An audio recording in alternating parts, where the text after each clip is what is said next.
have termed as discriminatory the pre-authorization procedures by the National Hospital Insurance Fund Management, saying it denies their patients rebates for services they offer. They have also termed as unfair the requirement for health facilities run by clinicians to register with the Kenya Medical Practitioners and Dentist Council for NHIF to recognize them. They have issued a 7-day ultimatum to NHIF to reconsider their stand, failure to which they will withdraw their services countrywide and hold peaceful demonstrations to push for their rights. A showdown looms between National Hospital Insurance Fund and clinicians across the country, with the latter accusing the NHIF of insubordination in defying a Ministry of Health directive to amend the diagnostic pre-authorization forms and surgery authorization forms.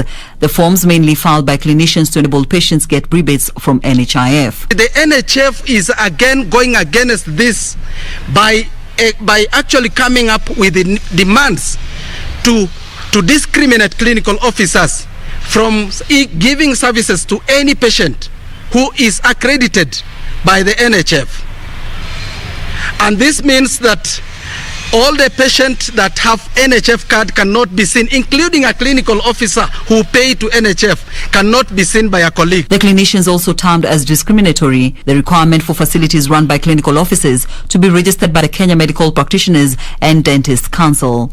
They have decided that only a facility that is registered under KMPDC, notwithstanding the fact that there is an Act of Parliament number 20 of 2017 for clinic officers that provides that the facilities for clinic officers shall be registered by Clinic Officers Council.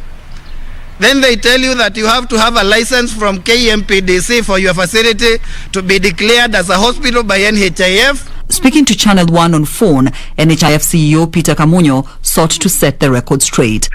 Before we contract or empanel any provider, they must be fully registered according to the law.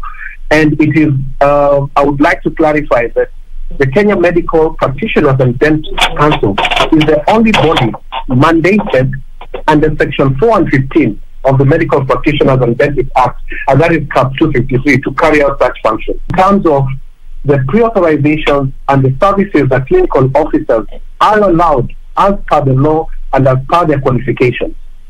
As of today, they are allowed to do surgeries, anesthesiology, optical work, dental work, according to their qualifications. The proposed amendment to NHIF Act, currently before Parliament, will expand the range of healthcare service providers accessible to Kenyans. Caroline Kamau reporting for Prime Edition.